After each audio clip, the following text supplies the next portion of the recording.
Welcome to Ed Circuit Author Chats, produced by Mind Rocket Media Group and presented by John Catt Educational. John Catt Educational is proud to feature a roster of authors that includes education experts and practitioners in the UK and North America.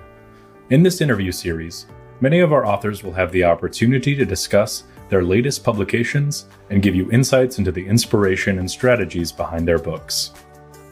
Hello, my name is Bonnie Williams with Mind Rocket Media Group, and welcome to another episode of Ed Circuit Author Chats presented by John Catt Educational.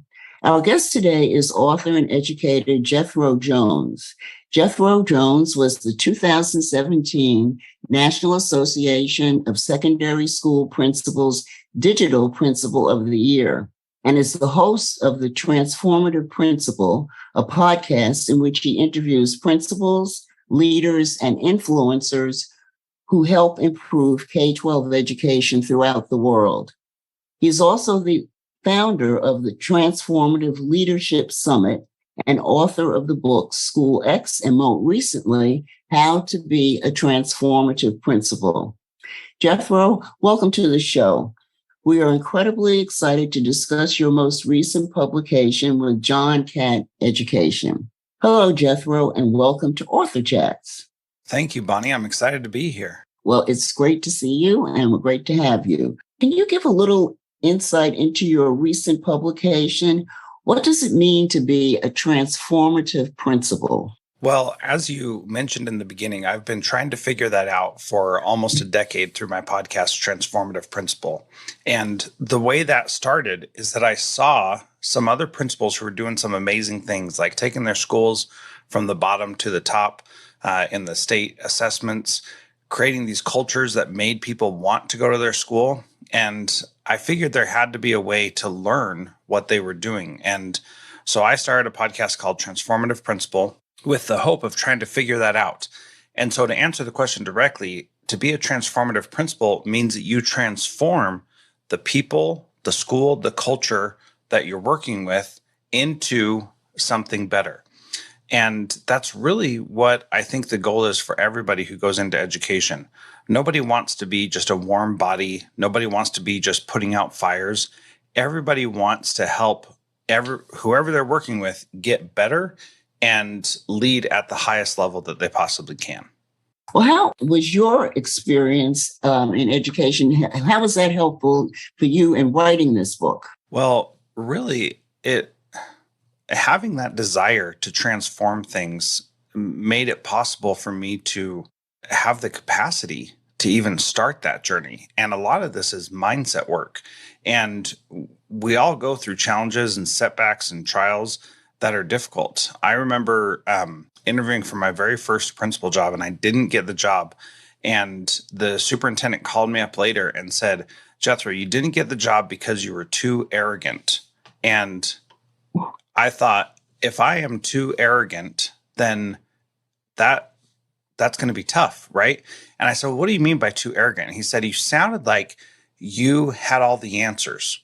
And I said, well, isn't that what you want, is somebody who has all the answers? And he said, no, that's not actually what we want. We want someone who wants to find all the answers, who wants to work with the team to bring out the best answer, not just somebody who can come in and say, this is what we have to do, and everybody has to do what I say. And that insight for me was huge. And it's such a simple thing, but it helped me recognize that if I really wanted to transform things, one of the things that I had to do was give decision-making opportunities to as many people as possible, including students and parents, which we very much shy away from in regular education. But I found that that is how you make that change happen. And it's not really about giving away decision-making. It's about giving people opportunities to chart their own course and do what they think is right in that situation. Well, that's a great answer, because it sort of leads into my next question, which was about leadership, and that it presents itself in different ways from the ground up in the educational institutions. And so how does this book address the different forms of leadership? What I really like about this idea of what leadership is that we have to ask ourselves, what does it mean to be a leader versus what does it mean to be a manager. And I see that there's levels, that the basic person that you have in a position, level 0, I'll call it, is just a warm body. And sometimes we have to do that, and we have to get somebody into the position. The next level is a manager. That's level 1. That's somebody who makes sure that nothing goes wrong, very prevention mindset oriented, very focused on making sure that everybody is safe and secure. And that's their goal, rather than that being a standard that starts out the conversation. The next level up is a leader. And the leader has a vision, they have an idea of where they want to go, and they want to get people to go in that direction with them.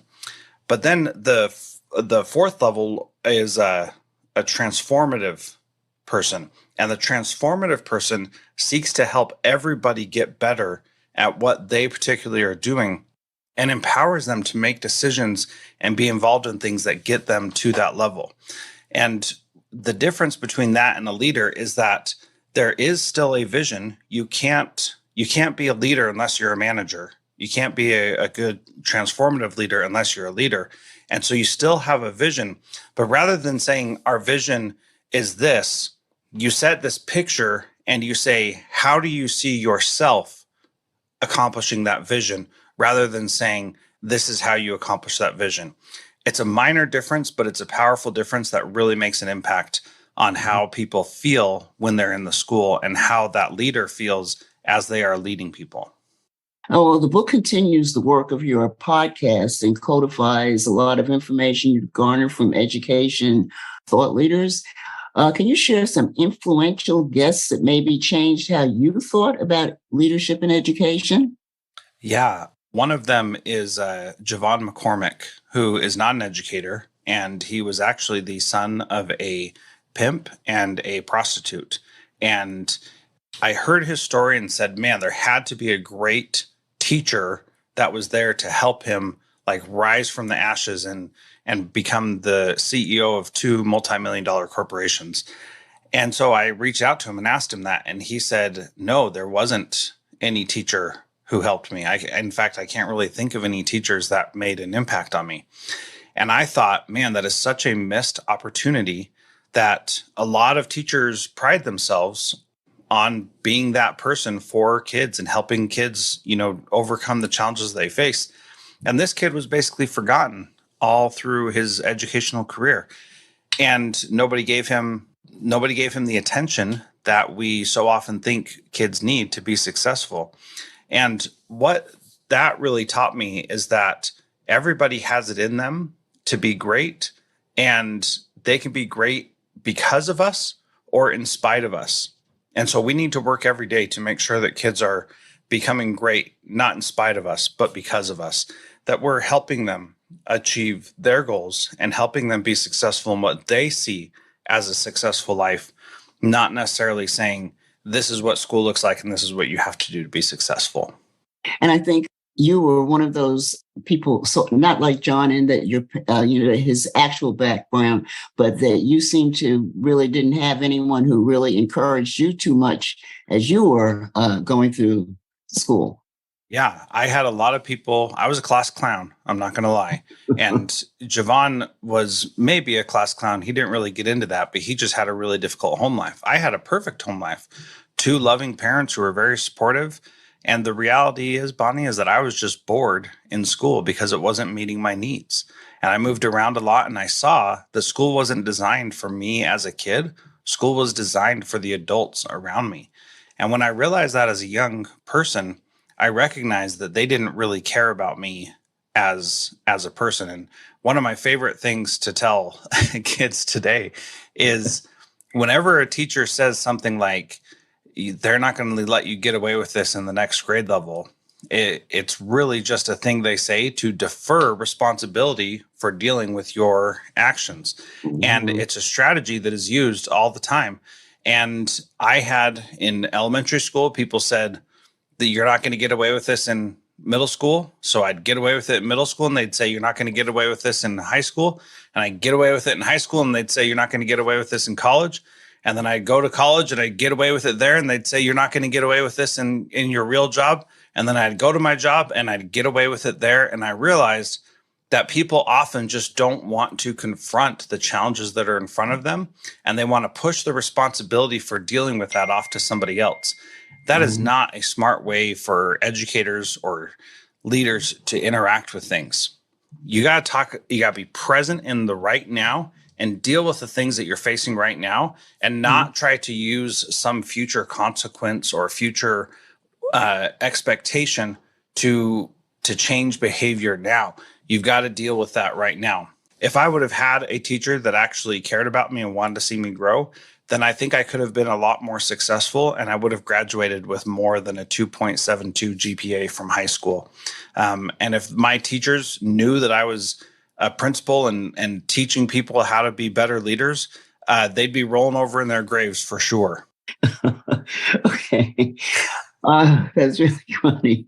The book has a lot of great lessons for leadership and education. So what's one piece of advice that you hope readers can take from the book? I think the most important piece of advice that you can take from this book, if I had to just narrow it down to one thing, it would be to recognize that every person is an individual and that we have to provide support and help to them individually. Big data is all fine and dandy, but if 95% of your students are successful at whatever it is you're measuring, but 5% are not, those 5% are 100% unsuccessful at that. And so instead of thinking in terms of big data only, which we so often fall into the trap of in education, what we really need to do is we need to be thinking of how this impacts the one person. And if we focus on one person at a time, we will see gains and growth that are impossible to measure through standardized tests, but are exactly the things that we're trying to do in education. Well, a key takeaway from the book is the concept of lasting change, or policies that a principal can implement to have a long-term effect. What are some of the barriers to these systemic changes? This, again, goes back to what I said in the beginning, that our mindset is really the barrier. We think we can't do things when really we can do just about anything that we want in schools. So many times we say we can't do that. That's my favorite thing is when people say that's illegal. And I say, show me the law that says that this is illegal. And there are very few laws that make things illegal. And so there are policies, there are procedures, there are administrative regulation, there are occasionally state statutes that are very specific in things, but most of the time you can get away with anything you need to do to make school better for your kids and your teachers and your parents. And you can make those changes. And so it's easy to say, I can't do that, but that's just an excuse. What you really have to recognize is that you probably can do anything you can think of. And it's just a matter of either phrasing it in the right way, building coalition, or working to just make it happen, even if everybody else is against you. Well, it's been a pleasure having you on this podcast. But before we go, can you give our listeners a piece of advice to think about when reading your book? Well, I would say, what's the action you can take from each one of the chapters? So as you're reading, and this, in the beginning of the book, I talk about how it's a domino effect, that if you start with a very small domino and you end with a big domino, that big domino could be knocked over by something that's very tiny. And so what I would suggest is think about the action you need to take for each chapter and do that thing. And when you're ready, when that thing is going well, then come back and read the next chapter and do one more thing from there. And all you need to do are make little tiny changes, and it makes a huge difference. Well, that's really good advice. I wish I had that advice before I started. Anyway, can you share with us how our listeners can learn more about you and the Transformative Principal Podcast? Yeah, transformativeprincipal.org is where the podcast is. Transformativeprincipal.com is where the coaching is that I do with that. And then you can find everything at jethrojones.com if that was too much. jethrojones.com is a good starting place for everything that I do. Well, thank you so much, Jethro, for sharing your ideas with me and with our listeners. And listeners, as you can imagine, there's so much more to this. So please check out Jethro's recent publication, How to Be a Transformative Principal, from John Catt Educational. and find more info in the show notes. On behalf of John Catt Educational, thank you for listening to this episode of Author Chats. To access other podcasts in this series, visit edcircuit.com for a complete lineup of engaging topics. EdCircuit empowers the voices of education with hundreds of trusted contributors, change makers, and industry-leading education innovators. This episode was produced by MindRocket Media Group. For more information, please visit mindrocketmediagroup.com to discover how you can be our next satisfied client.